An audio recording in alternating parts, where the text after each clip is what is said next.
Racist cops attack black woman in mall, freeze when they find out she's Secret Service. In this eye-opening video, we delve into a shocking incident of racial profiling that occurred in a bustling shopping mall. A group of police officers, driven by bias and prejudice, confronted a black woman, assuming her guilt without cause. This alarming encounter escalates quickly, highlighting the deep-seated issues of racism that persist in our society today. If you are enthusiastic about this narrative, please inform us. If you appreciated the video, press 1. If not, select 0. Your feedback genuinely motivates me to collect additional uplifting and significant narratives. In a bustling urban mall, where the hum of shoppers' chatter blended seamlessly with the background music of nearby stores, Nia Carter moved through the crowd with the effortless grace of someone who had nothing to prove. Dressed in casual yet sharp attire, fitted leather jacket over a dark blouse and jeans, she looked like any other professional taking a much-needed break from a demanding job. What no one around her knew was that Nia wasn't just another shopper. She was an experienced operative in the United States Secret Service, a role that demanded composure, intelligence, and a capacity to assess danger in an instant. Today, however, she wasn't here as an agent. Officially, she was on a rare day off, but like all her days off, the instinct to observe, analyze, and remain alert was ever present. The mall was a sprawling labyrinth of shops, corridors, and escalators, illuminated by bright fluorescent lights that reflected off polished tiles. Nia carried a small black leather bag slung across her shoulder, inside which rested her discreet communication device and a compact data decryption tool. These items weren't there by coincidence. While she wasn't actively working, Nia was always prepared for an unexpected turn of events. Years of service had taught her that quiet days rarely stayed quiet, especially for someone in her line of work. The stakes of her career, national security, counterintelligence, and protecting lives never truly allowed her to let her guard down. Yet today she was trying. For a few hours, she told herself, she would focus on finding the perfect birthday gift for her nephew, an eager 10-year-old fascinated by technology. Nia paused near an electronics store, its bright displays showcasing the latest gadgets and gaming consoles. She stood at the glass window, studying a drone kit that her nephew would undoubtedly love, weighing whether she could find a better deal elsewhere in the mall. As she deliberated, she caught a faint reflection in the glass. 2 uniformed officers, standing about 30 feet away, seemed to have taken an unusual interest in her.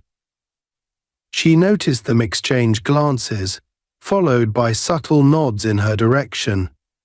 To anyone else, their observation might have gone unnoticed, but Nia's training had sharpened her ability to detect even the smallest changes in her surroundings. She acted as if she hadn't noticed, casually stepping away from the window and heading deeper into the mall. The 2 officers were Jason Braden and Eric Tate. Braden, a broad-shouldered man in his late 30s, had the bearing of someone who thrived on asserting authority. His years in the force had turned his confidence into arrogance, often leading to confrontations with those he deemed out of place. His partner, Tate, was younger, thinner, and clearly less certain of himself. This was his 2nd year on patrol, and he often found himself deferring to Braden's aggressive instincts, unsure of when to speak up. On this particular day, Braden had already complained about the monotony of their shift, grumbling about how their presence in the mall was a waste of time. So when he spotted near a poised black woman moving alone through the busy shopping center, his suspicion flared. "She doesn't look like she's here for shopping," Braden muttered to Tate, who merely shrugged in response. As Nia continued walking, Braden's eyes remained fixed on her, his mind racing with baseless assumptions. She carried herself with an air of confidence that he found unnerving. as though she didn't recognize his authority without even having met him. This irked Braden more than he would admit. To him, her presence seemed calculated, as though she were scoping the area for something. "Let's follow her," he said curtly, motioning for Tate to keep up. Nia, meanwhile, moved with calculated ease, seemingly unbothered but acutely aware of their growing proximity. She didn't need to look back to confirm they were trailing her. She could feel the weight of their stares. Passing through a quieter corridor of the mall, where the shops thinned and foot traffic dwindled, she decided to test their intentions. Pausing briefly, she glanced at her phone, feigning a moment of indecision before turning down a side hallway that led to a service exit. It wasn't the kind of path most shoppers would take, and she knew that if the officers were truly following her, they'd reveal themselves here. Sure enough, Braden and Tate turned the corner shortly after she did, their pace quickening as they closed the distance. "Ma," and Braden called out, his voice cutting through the hum of the ventilation system overhead.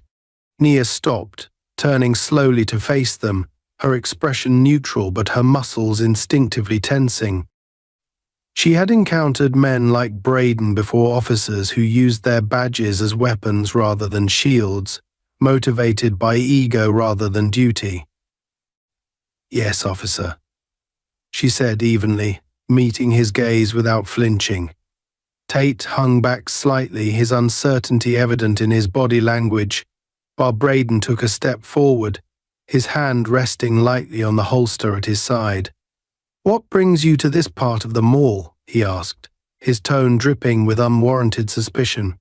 Nia raised an eyebrow. "I didn't realize certain areas were restricted," she replied calmly. Her measured response only seemed to fuel Braden's irritation. "This is a service hallway," he said sharply, "not exactly a place most shoppers wander into. What are you doing here?" Nia didn't miss the condescension in his voice, nor the way he stood, attempting to physically impose himself. "I was avoiding the crowd," she said, still calm. "Is that a problem?" Braden's jaw tightened. To him, her confidence bordered on defiance, and he wasn't used to being challenged, especially by someone he'd already decided didn't belong. "I'm going to need to see some ID," he said, his voice firm. Nia sighed inwardly. She could feel the situation escalating unnecessarily, and while she wasn't one to back down, she knew better than to let it spiral out of control. Slowly she reached for her bag, her movements deliberate to avoid giving him any excuse to react. But before she could retrieve her identification, Braden stepped closer, his impatience boiling over. "Let me see what's in the bag," he demanded, his tone leaving no room for negotiation. Tate, standing a few feet behind, shifted uncomfortably. "Jason," he began hesitantly. "She hasn't done anything." Braden silenced him with a glare. "Stay out of it, Tate," he snapped before turning his attention back to Nia. "Hand it over." Nia's eyes narrowed slightly. She had dealt with men like Braden before, men who mistook power for strength and control for justice. But this wasn't the time to educate him on his shortcomings. She held out the bag, her expression unreadable. "Be my guest," she said coolly. Braden snatched the bag, rifling through it with unnecessary force. His hand closed around the sleek black device inside a custom-built encryption tool that looked nothing like an ordinary gadget. He held it up, his brows furrowing in suspicion. "What's this?" he demanded. "It's mine," Nia replied simply. "I use it for work." Braden scoffed, turning the device over in his hands. "What kind of work?" he asked, though the sneer in his voice made it clear he wasn't looking for an honest answer. "Are you some kind of hacker?" Nia didn't flinch. "I'm a federal agent," she said, her voice steady. "That device is government property, and you're out of your depth." Braden froze for a moment, the weight of her words sinking in. But rather than back down, he doubled down. "A federal agent?" he repeated, his tone mocking. "Prove it." Nia's patience was wearing thin. She took a step forward, her eyes locking with his. "Put the device down," she said, her voice low but commanding. "Now." For the first time, a flicker of doubt crossed Braden's face. Tate, who had been watching the exchange with increasing discomfort, finally spoke up. "Jason, maybe we should call this in," he said, his voice unsteady. But Braden wasn't ready to relinquish control. "Not until I get some answers," he snapped, tightening his grip on the device. Nia's eyes didn't leave his. She could see the storm brewing behind them, the collision of arrogance, insecurity, and fear. And she knew, without a doubt, that the situation was about to get worse. Braden's grip on the device tightened as though holding it gave him the authority he clearly craved. Nia, still calm on the outside but burning with frustration inside, held her ground. The air between them grew heavy with tension, the fluorescent lights above flickering slightly, adding an eerie undertone to the moment. Tate, standing awkwardly a few steps behind, seemed to shrink under the weight of the escalating situation. His indecision was palpable. He clearly didn't agree with Braden's methods but lacked the conviction to intervene. Nia's instincts screamed at her to de-escalate before things spiraled out of control. But Braden's aggressive posture left her limited options. "Jason, let's think this through," Tate said again, this time with a bit more force in his voice. "She hasn't done anything. Maybe we're jumping to conclusions here." Braden whipped around, glaring at his younger partner.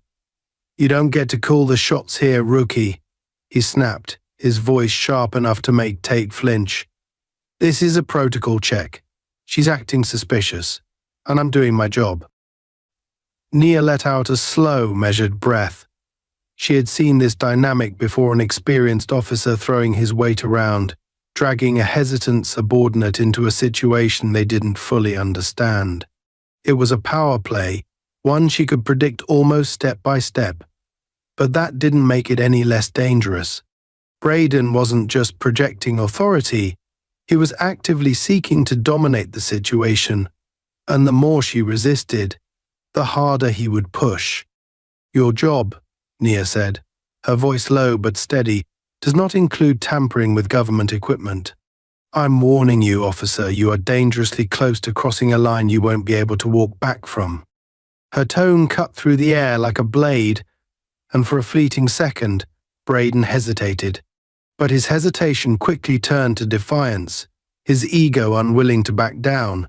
"Government equipment," he scoffed, holding up the device. "I don't buy it. What's a federal agent like you doing sneaking around a service hallway? Sounds more like an excuse than a badge." Nia clenched her jaw. She had been patient, understanding even, but her tolerance for this charade was wearing thin. She was a professional, trained to handle far worse situations, but Braden's escalating hostility was a liability not just to her, but to everyone in the vicinity. Before she could respond, however, a distant sound interrupted her thoughts.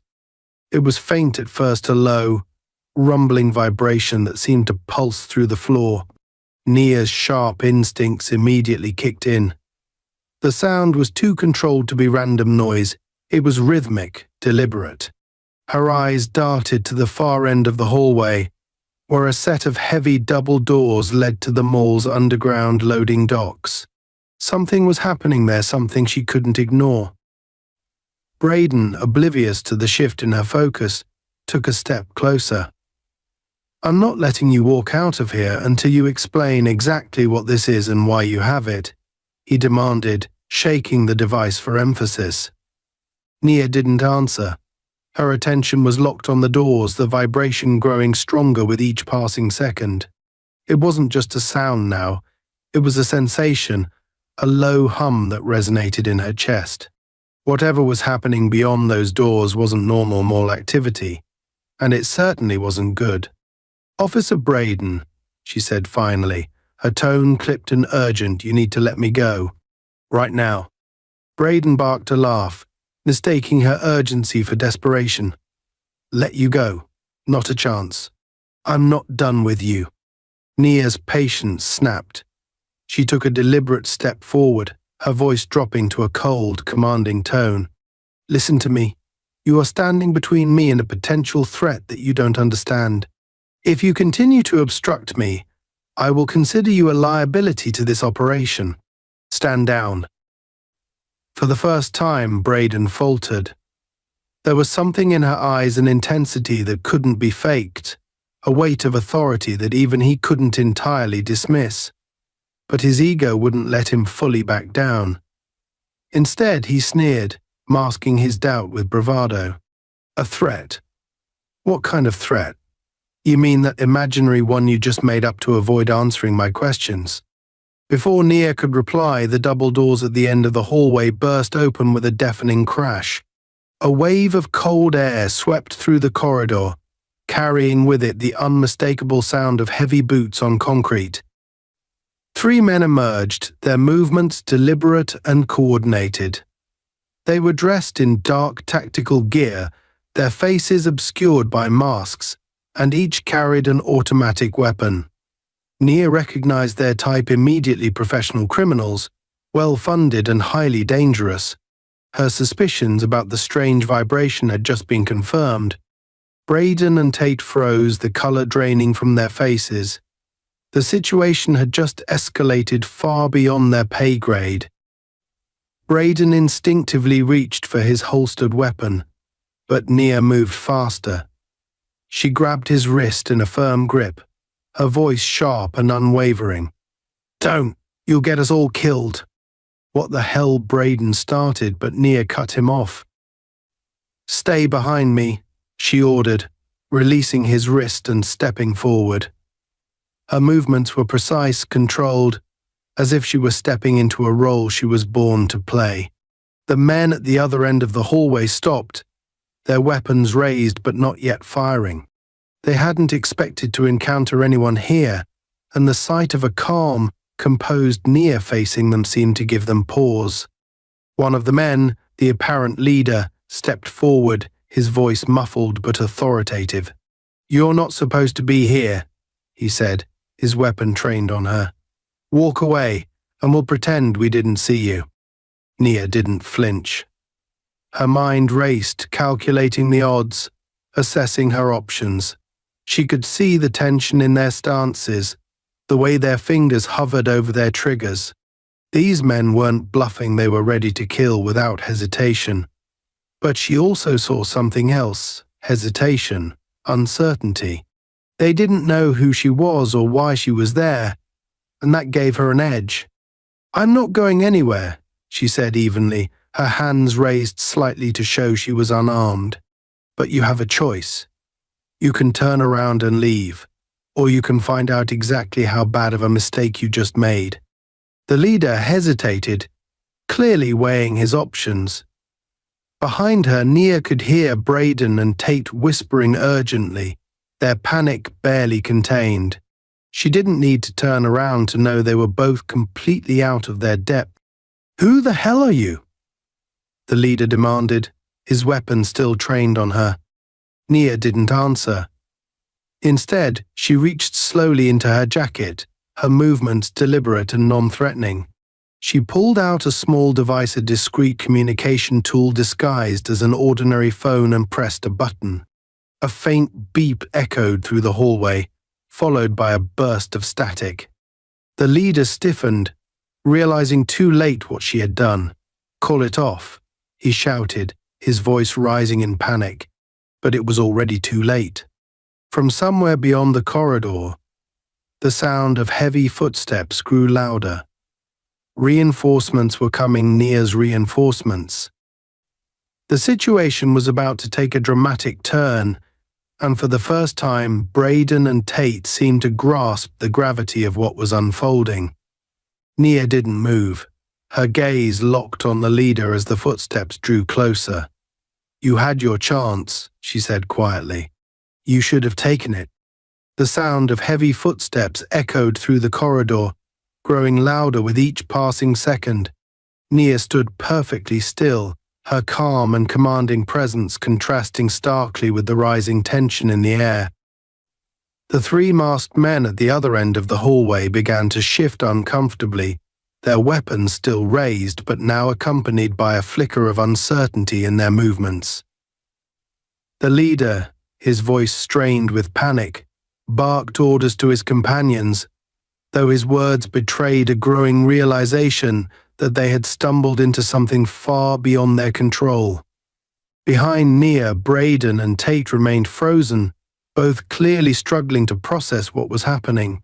Braden's confidence had evaporated entirely, replaced by a palpable fear that he tried and failed to mask with aggression. "What the hell is going on?" he hissed, his voice low and trembling. "Who are these guys? And what did you just do?" Nia didn't turn to acknowledge him. Her focus remained locked on the armed men ahead, her sharp eyes scanning every detail, their stances, their weapons, the way their fingers hovered too close to their triggers. Her years of training had honed her ability to predict behavior in moments like this, and she knew that even the smallest misstep could turn this standoff into a bloodbath. "I told you to stay behind me," Nia said, her tone sharp and unwavering. "Keep your mouth shut, don't make any sudden moves, and let me handle this." Braden bristled at her tone, his pride momentarily overriding his fear. "Handle this? You're the one who escalated." "I said shut up," Nia snapped, cutting him off with such force that he immediately fell silent. For the first time, he saw her not as someone he could intimidate, but as someone who carried an authority he couldn't match, someone who had clearly been in situations far more dangerous than this. The leader of the masked men took a cautious step forward, his weapon still aimed squarely at Nia. "You don't understand what you've just done," he said, his voice shaking slightly beneath his mask. "Whatever signal you just sent, you're not leaving this hallway alive." Nia tilted her head slightly, her expression unreadable. "That's funny," she said coolly, "because I was just about to say the same thing to you." The leader hesitated, his confidence wavering under her unflinching gaze. He glanced back at his companions, silently seeking confirmation of their readiness, but even they seemed to hesitate. The footsteps grew louder now, accompanied by the unmistakable metallic clink of tactical gear. Nia's reinforcements were closing in, and the tension in the hallway reached a breaking point. One of the masked men, clearly younger and less experienced than the others, suddenly shifted his stance, his finger brushing the trigger of his weapon. The motion didn't escape Nia's notice, and she reacted instantly. In one fluid motion, she lunged to the side, her body moving with the precision of a seasoned operative. The first burst of gunfire ripped through the space she had just occupied, the deafening sound reverberating through the corridor and sending shockwaves through everyone present. Nia hit the ground in a controlled roll, using the momentum to push herself back onto her feet. Her movements were impossibly fast, a blur of action that left even the trained criminals momentarily stunned.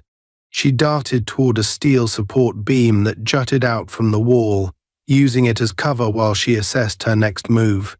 The gunfire ceased for a moment, the masked men recalibrating their aim, but the brief lull was all Nia needed. From her position behind the beam, Nia reached into her jacket and retrieved a compact smoke canister. With practiced ease, she activated it and rolled it toward the center of the hallway. A hiss of pressurized gas filled the air, followed by a thick plume of grey smoke that rapidly obscured the space.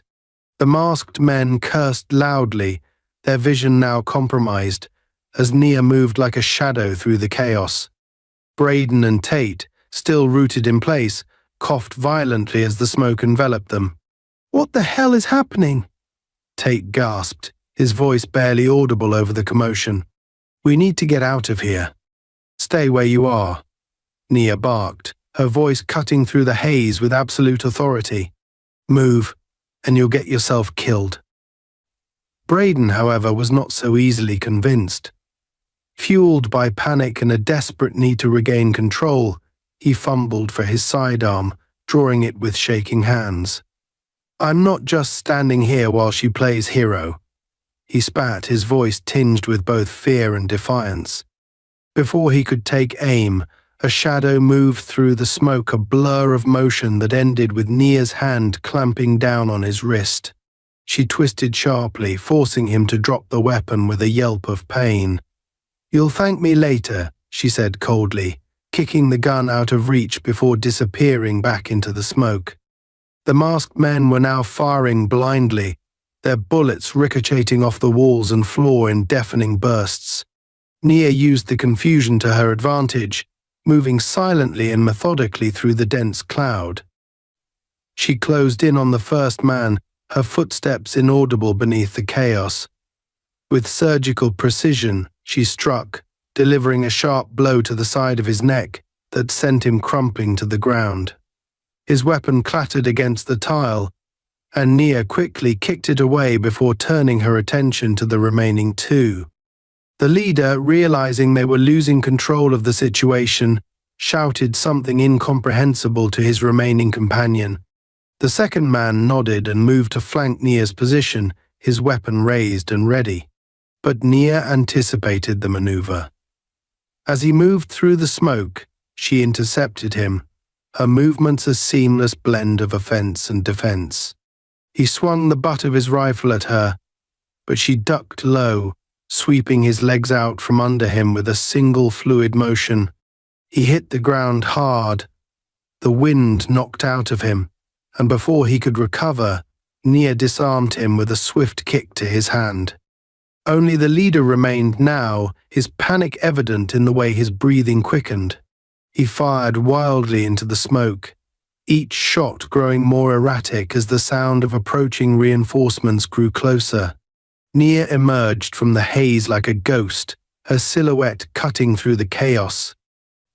He spun toward her, his weapon raised, but she was faster. In a blur of motion, she closed the distance between them, her hand striking the barrel of his gun and knocking it aside just as he pulled the trigger. The shot went wide, embedding itself harmlessly in the wall, and before he could recover, Nia delivered a sharp elbow to his jaw that sent him stumbling backward. The leader hit the ground hard, his weapon skidding across the floor. He groaned in pain, his mask slightly askew, revealing a hint of his face beneath. Nia stood over him, her breathing steady despite the exertion. "You had your chance to walk away," she said, her voice low and cold. "Now you'll answer for this." Before the leader could respond, the corridor was flooded with light as Nia's reinforcements finally arrived. A team of heavily armed agents in tactical gear stormed the hallway, their weapons trained on the remaining threats. The smoke began to dissipate, revealing the scene in full, two masked men unconscious, their weapons scattered, and Nia standing victorious over the third. Braden and Tate, still coughing and disoriented, stared at the scene in stunned silence. For Braden, the reality of what had just transpired was almost impossible to process. The woman he had dismissed as suspicious had just single-handedly neutralized a group of armed criminals while protecting their lives in the process. His pride and ego, once towering, now lay in ruins at his feet. Tate, on the other hand, seemed to grasp the gravity of what had happened. His wide eyes darted between Nia and the agents now securing the area, his mind racing to reconcile the events of the past few minutes. Who are you?" he finally managed to ask, his voice barely above a whisper. Nia didn't answer immediately. She turned to face the agents, giving them a quick series of hand signals that sent them into action, securing the unconscious men and sweeping the area for additional threats. Only then did she turn her attention back to the two officers. Her expression was unreadable, her piercing gaze cutting through them like a blade. "I told you," she said simply, her tone leaving no room for argument. "I'm someone you don't want to mess with." The air in the corridor was thick with tension, even as the smoke from Nia's tactical maneuver began to clear. The reinforced lighting from the tactical team illuminated the chaos left in her wake. Unconscious bodies of armed criminals sprawled across the floor, their weapons scattered beyond reach, and the two police officers standing frozen in shock. Nia barely spared a glance at the scene. Her mind was already racing ahead, calculating the next move, assessing the danger that still lingered despite the apparent resolution of the immediate threat. She knew better than to assume this was over. It never was. The leader of the masked men groaned as he struggled to sit up, blood dripping from his nose where Nia's elbow had landed moments before. His mask had been knocked aside, revealing a scarred face and piercing grey eyes, filled with a venomous mix of anger and fear. One of Nia's tactical agents knelt to restrain him, pulling his arms behind his back with practiced efficiency. The man's defiance didn't waver, even as his hands were cuffed tightly. "You don't know what you're doing," he spat, glaring up at Nia. "You're making a mistake bigger than you can imagine." Nia crouched down to his level, her face inches from his. Her expression was ice cold, her gaze unrelenting. "You're in no position to talk about mistakes," she said, her voice low and sharp enough to cut through steel. "Who are you working for? What was your objective here?" The man let out a dry, humorless laugh, his bloodied lips curling into a sneer. "You think this is about us? You're already too late." This little show? It was just the beginning. Nia's jaw tightened, but her composure didn't falter. She stood, nodding at the agent restraining him. "Get him out of here," she ordered. "Secure the others. I want a full sweep of the area checked for devices, traps, anything they might have left behind." The agents moved with military precision, dragging the restrained criminals out of the corridor and into custody. Nia turned her attention back to the two officers, who had yet to move or speak since the tactical team's arrival. Tate's wide eyes were filled with a mix of awe and confusion, while Braden's face was flushed with humiliation and barely suppressed anger. He opened his mouth to speak, but Nia held up a hand, silencing him before he could make the situation worse. "You too," she said, her tone clipped and professional, "need to leave this area immediately. This is now a federal matter, and you're out of your depth." Braden bristled, his fists clenching at his sides. "You don't get to talk to me like that," he snapped, his voice shaking with a mix of defiance and embarrassment.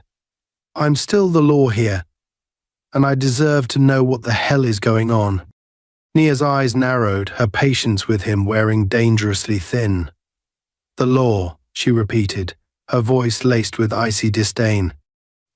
"The law would have gotten you killed if I hadn't been here. You had no idea what you were walking into, and your ignorance nearly cost lives, mine included." Tate flinched at her words, his guilt written all over his face. He glanced at Braden, who was clearly too consumed by pride to see the truth of what she was saying. "Maybe we should just go, Jason," Tate said quietly, his voice tentative. "This isn't our fight anymore." Braden shot him a furious look, but before he could argue, one of the tactical agents approached Nia with a grim expression. "We found something," the agent said, holding out a small, black cylindrical device. It was no larger than a soda can, but the sleek, unmarked design made it clear it wasn't something you'd find in a department store. Nia's stomach tightened at the sight of it. She recognized the design immediately military-grade, encrypted, and dangerous. "What is it?" Tate asked, stepping closer despite himself. Nia didn't answer right away. She took the device from the agent, turning it over in her hands as she inspected it. The weight, the subtle markings along the edges, the faint hum of energy emanating from within it all pointed to one thing. It wasn't just a weapon or a tracking device. It was a signal amplifier capable of broadcasting encrypted data across long distances. Her mind raced as she pieced it together. The criminals weren't here for a simple robbery or a random act of violence. This was deliberate, coordinated. They were trying to transmit something, and if the device was still active, it meant they hadn't finished. "Secure this immediately," Nia said, handing the device back to the agent. "We need to isolate the signal and trace its destination. If there's any chance it's still transmitting, we can't let it fall into the wrong hands."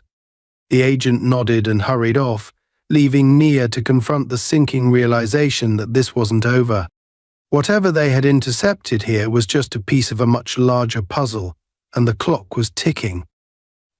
Braden, still seething, refused to back down. "You're not telling us everything," he accused, stepping forward as though trying to reclaim some semblance of authority. "You know exactly what's going on, and you're keeping us in the dark." Nia turned to him slowly, her gaze colder than ever. "You're right," she said bluntly. "I'm not telling you everything.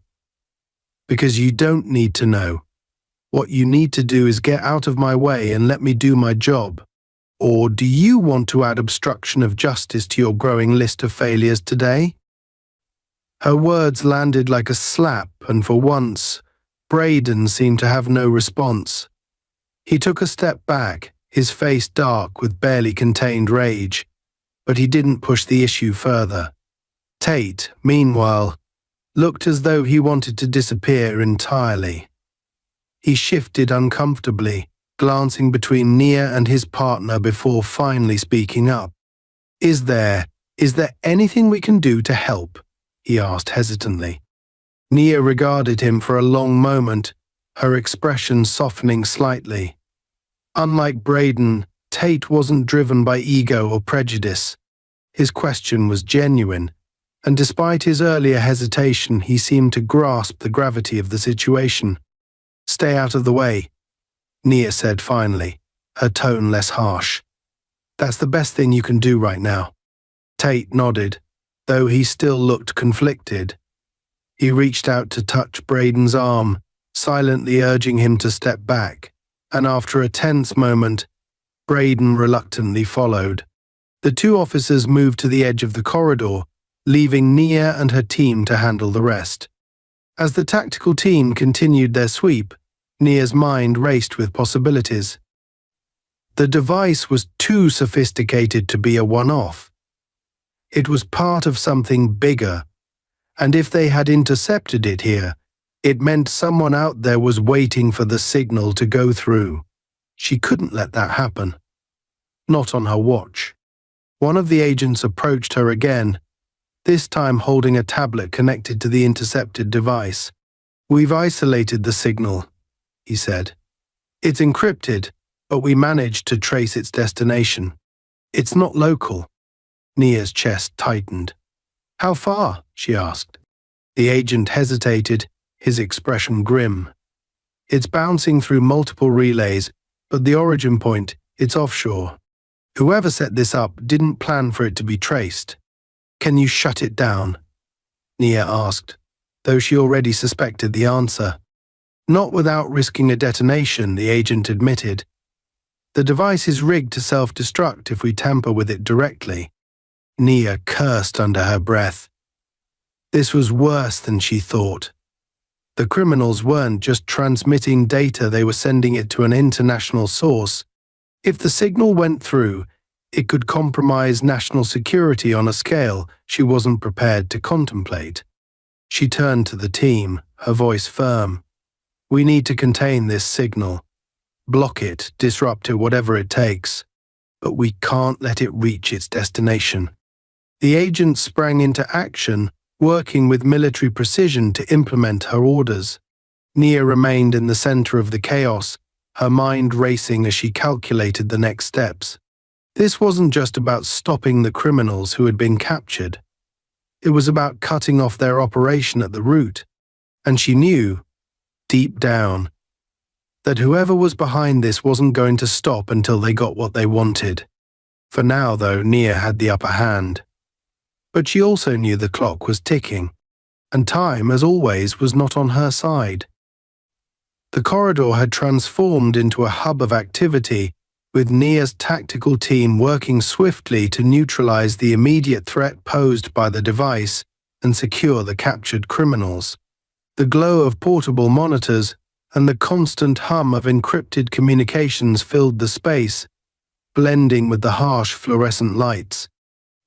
Yet amidst the controlled chaos, Nia remained a pillar of focus, her sharp eyes darting between her team and the shadowy edges of the hallway.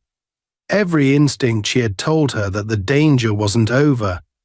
The criminals may have been subdued, but their objective, whatever it was, remained unresolved.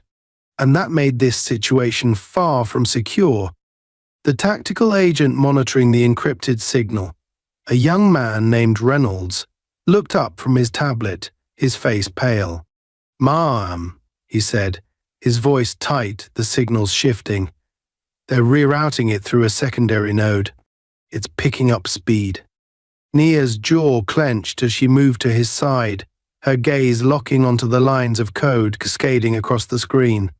The device wasn't just a transmitter, it was adaptive, programmed to react to interference. Whoever had designed this had accounted for contingencies, and now they were accelerating their efforts. "How much time do we have?" she asked, her tone clipped. Reynolds hesitated, tapping a few commands into the tablet. "If we don't block it within the next 3 minutes, the signal will reach the offshore relay. Once it's there, we'll lose all control. We won't even be able to trace it." Nia's mind raced. She knew the stakes better than anyone.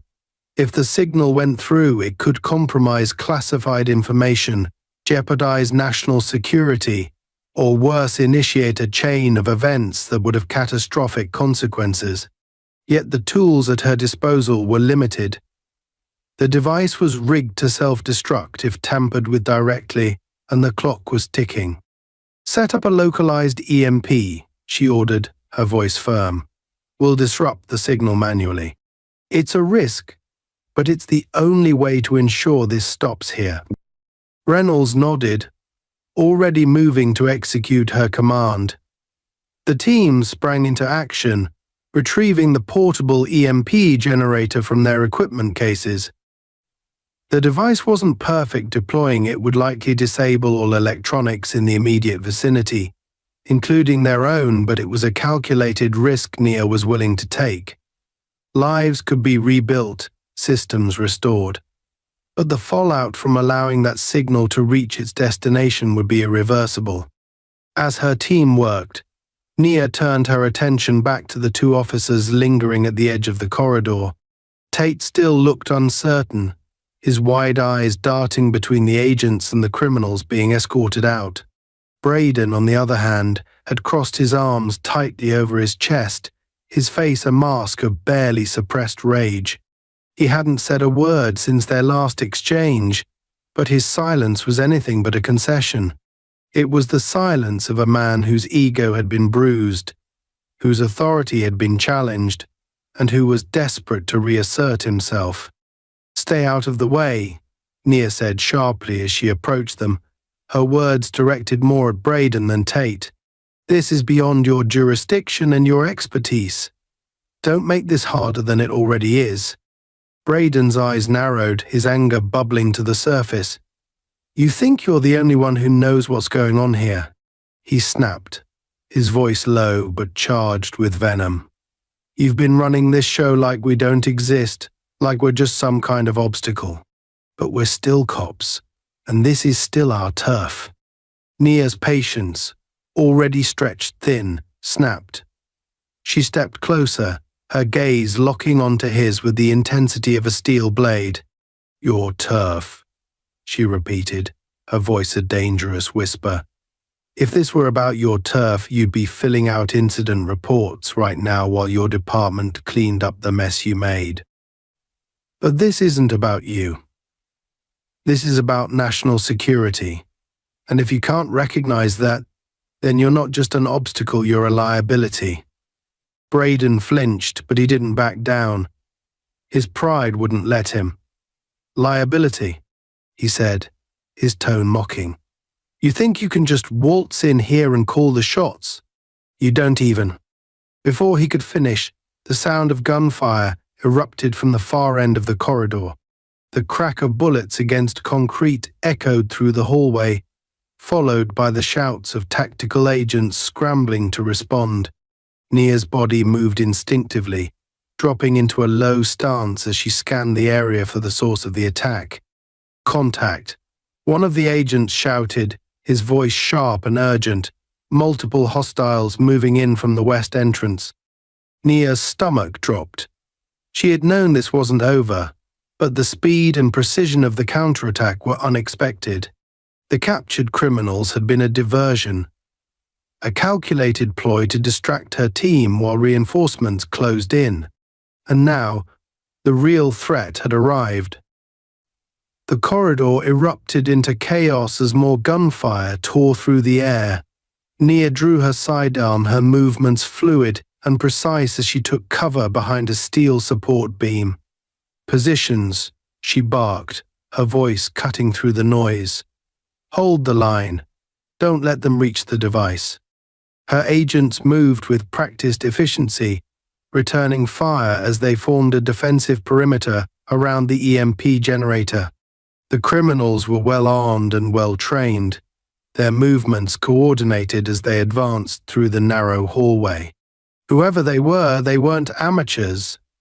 This was a professional operation, and they were playing for keeps. Braden and Tate, caught in the crossfire, scrambled for cover. Tate's face was pale, his hands shaking as he fumbled for his radio. "We need backup," he stammered, his voice barely audible over the gunfire. Backup won't get here in time." Nia snapped, her focus never wavering. "If you want to be useful, stay out of the way and don't do anything stupid." Tate nodded, his fear evident but his compliance immediate. Braden, however, wasn't so easily cowed. Fueled by a toxic mix of fear and anger, he drew his weapon and moved to join the fray. "I'm not just standing here while you call the shots," he growled, his eyes blazing with defiance. Nia didn't have time to argue. She focused on the advancing hostiles, her shots precise as she aimed to neutralize the threat. The hallway became a battlefield, the sound of gunfire and shouted commands blending into a cacophony of violence. Her tactical team held their ground, their training and coordination keeping the attackers at bay. But the enemy wasn't retreating. If anything, they were gaining momentum, their numbers greater than anticipated.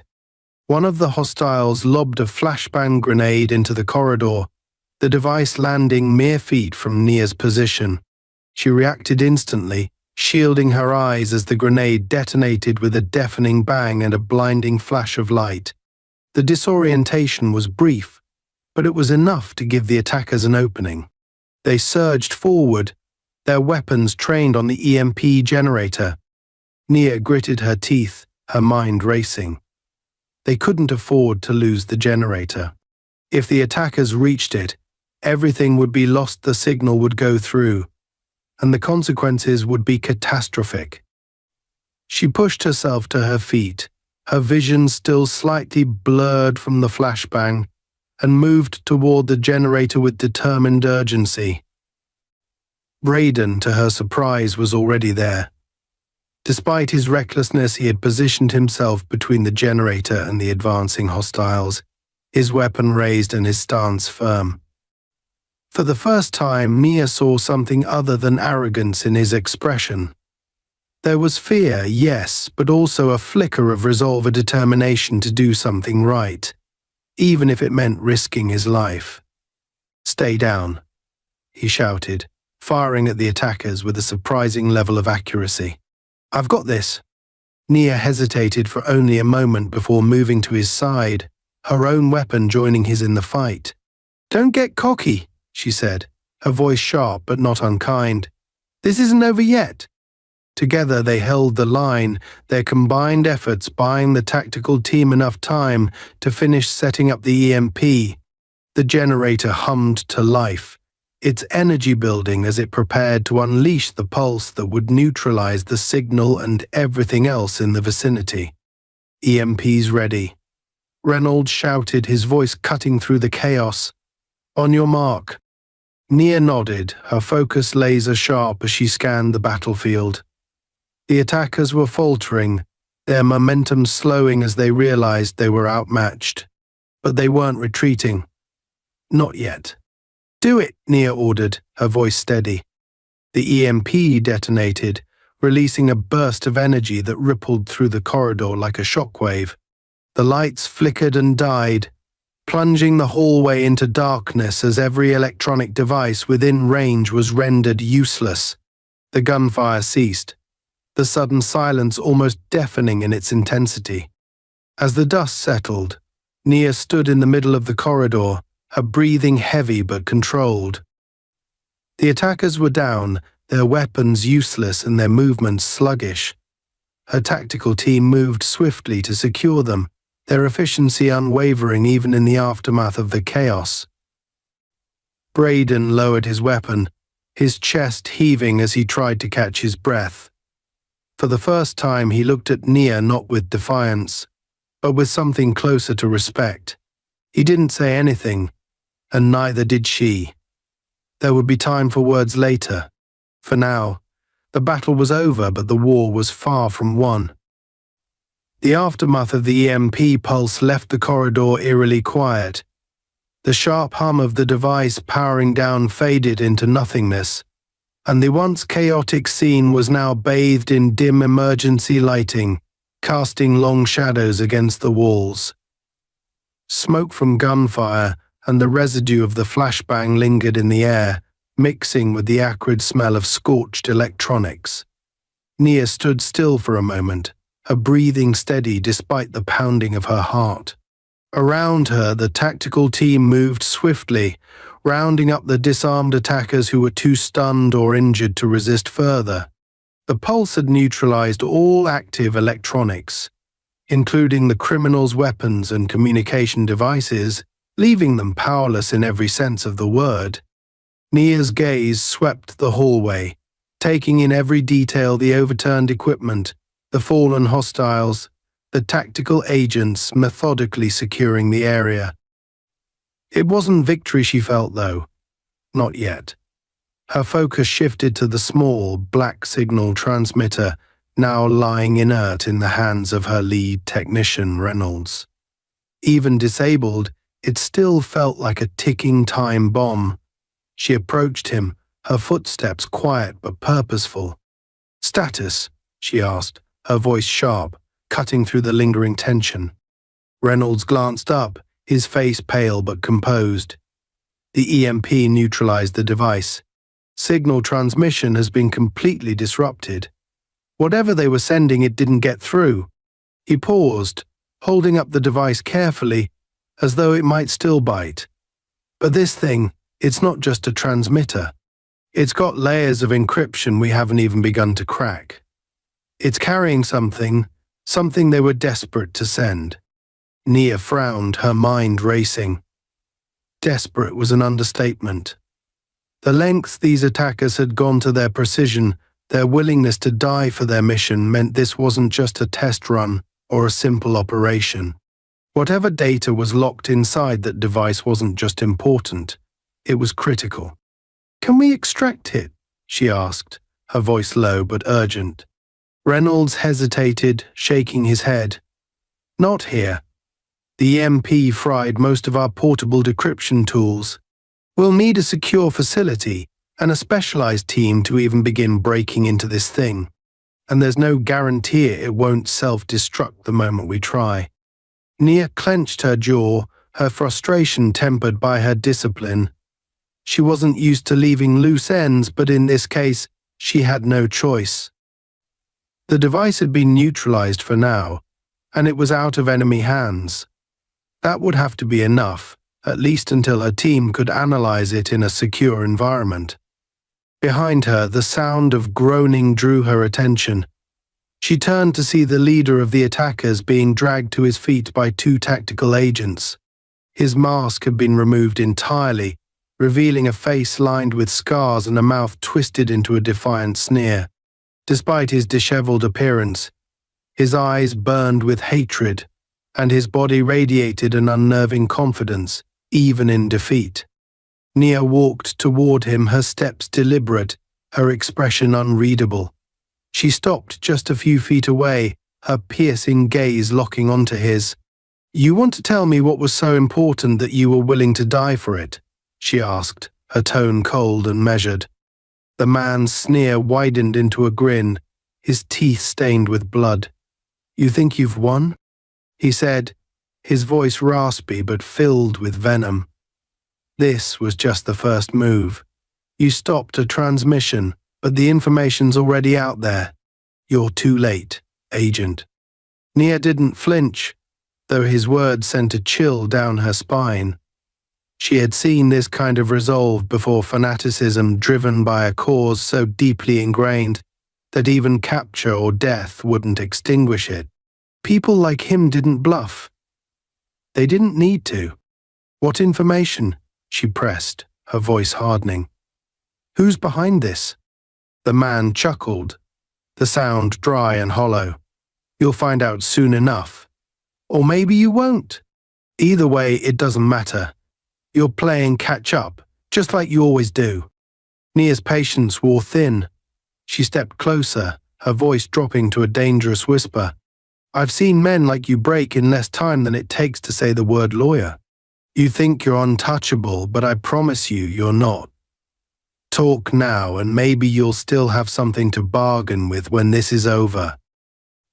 The man didn't reply, his grin remaining fixed in place. Nia stared at him for a moment longer before signaling to the agents holding him. "Get him out of here," she ordered. "Interrogate him off-site.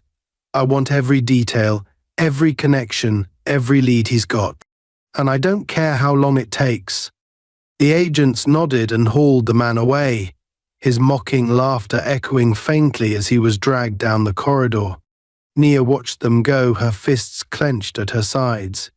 She knew his confidence wasn't empty bravado. There was more to this than a single transmission, and the implications gnawed at her. Behind her, Braden finally found his voice. "What the hell was that?" he demanded, his tone a mix of anger and disbelief. "You're just going to let him go?" After everything he just said, Nia turned to face him, her expression as cold as steel. "He's not going anywhere," she said. "He'll be in custody before he even has a chance to breathe fresh air. But unlike you, I know how to play the long game. He'll talk when he's ready, and when he realizes he's got no other options." Braden's face twisted in frustration. "You don't get it, do you? He basically told you there's more going on, and you're just standing here like it's all under control." Nia took a step toward him, her presence towering despite her smaller frame. "You don't get it," she said sharply. "This isn't your world. You don't understand what it takes to fight threats like this. If you'd gotten your way, we'd all be dead, and that device would be halfway across the world by now. So unless you want to add to the body count, stay out of my way." Tate, who had been silent during the exchange, stepped forward hesitantly. What do we do now?" he asked, his voice quiet but sincere. Nia's gaze softened slightly as she looked at him. Unlike Braden, Tate wasn't blinded by ego. He was scared. Yes, but he was trying to understand, trying to help. "You go back to your precinct," she said, her tone firm but less harsh. "File reports. Let your superiors know what happened, and let us handle the rest.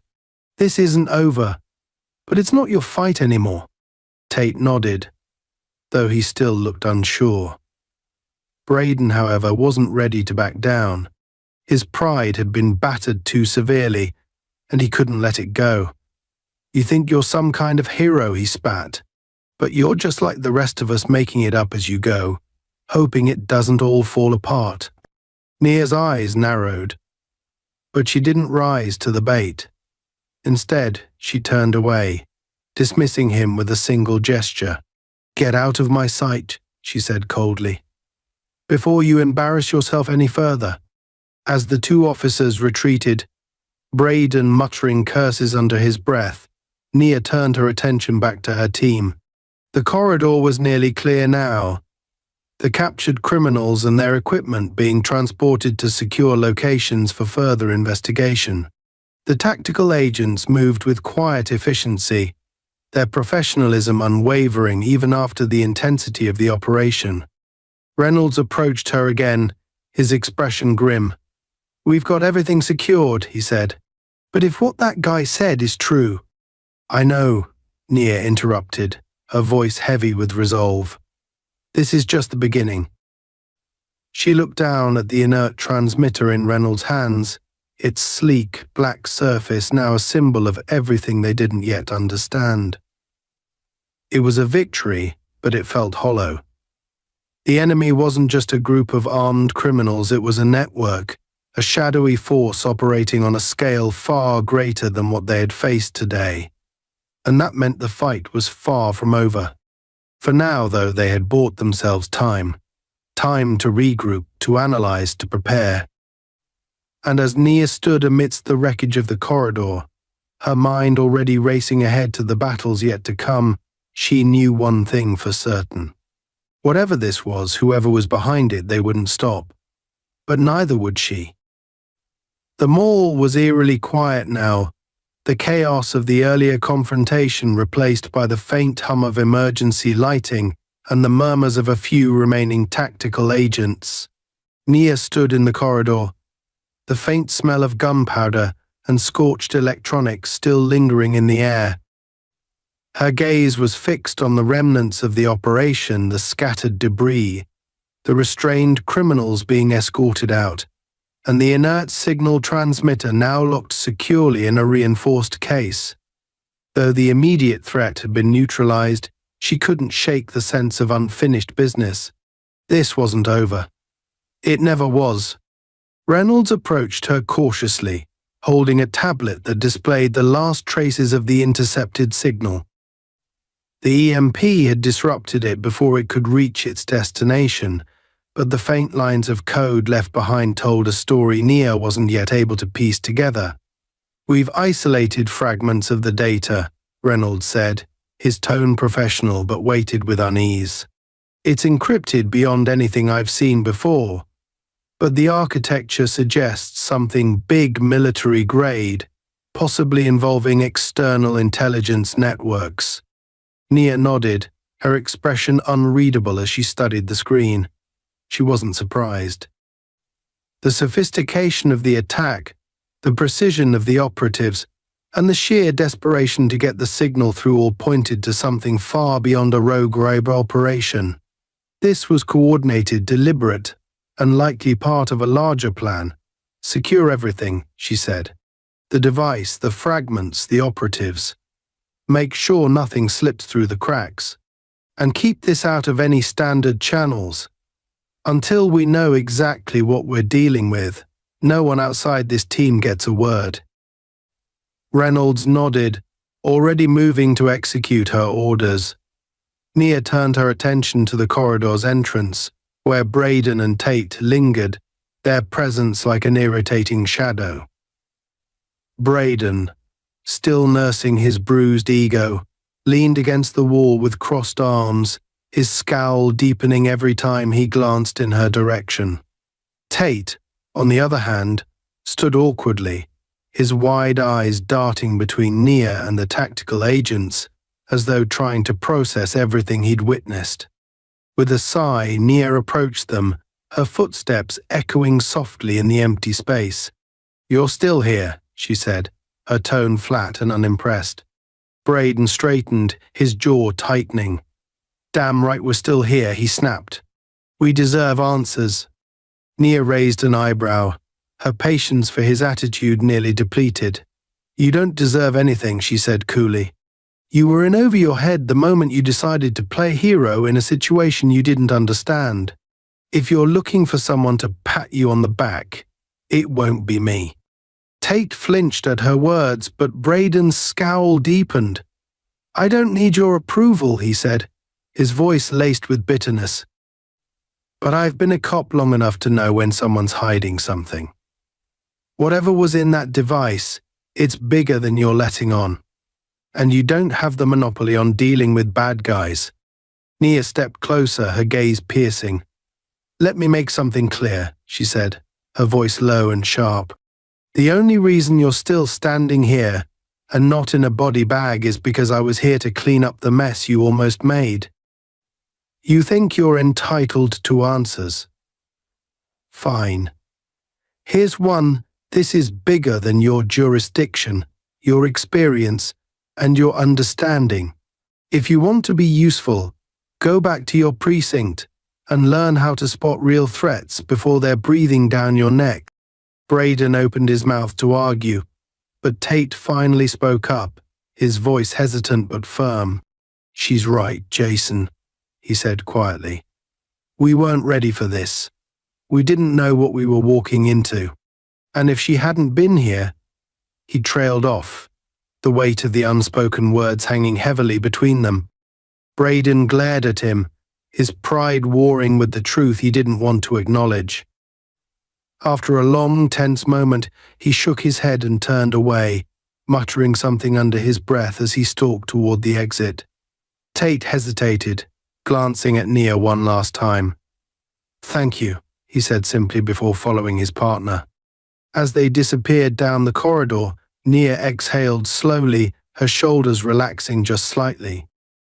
She didn't relish humiliating anyone, but Braden's arrogance had nearly cost lives, and she couldn't afford to let that slide. Still, she hoped Tate would take something valuable from this experience. He had potential, even if he was still learning to navigate the complexities of his role. Turning her attention back to her team, Nia joined Reynolds, who was overseeing the transportation of the transmitter and the captured operatives. The leader of the attackers was still smirking, even as he was loaded into a secure transport vehicle. His confidence was unnerving, a silent reminder that the fight was far from over. "We'll have the device analyzed at HQ," Reynolds said, his voice breaking the silence. "But if what he said is true about the data already being out there, we might be dealing with a much bigger problem." "We are," Nia said, her tone grim but resolute. "This wasn't just an isolated operation. It's part of something larger. A network, a plan, maybe even a test. Whatever it is, we'll find it, and we'll stop it." Reynolds nodded, but his unease was clear. The weight of what they had intercepted, and what they hadn't there, was heavy on everyone. Nia felt it too, though she wouldn't let it show. She had spent years in this line of work, confronting threats that most people couldn't even imagine. The stakes were always high, the consequences always dire, but she had never let that stop her before, and she wouldn't now. As the last of the equipment and operatives were secured, Nia allowed herself a brief moment to reflect. The day had been chaotic, unpredictable, and dangerous, but it had also been a reminder of why she did this work. Every mission, every confrontation, every risk, it was all part of a larger fight. A fight to protect not just the country, but the people who lived in it, even when they didn't know or appreciate the sacrifices being made. She glanced at the entrance to the mall, where the faint glow of sunrise was beginning to creep through the glass doors. The night was over, but the battle was just beginning. With one last look at the secured transmitter, she turned and walked toward the exit, her steps steady and her resolve unshaken. The war wasn't over, but she was ready.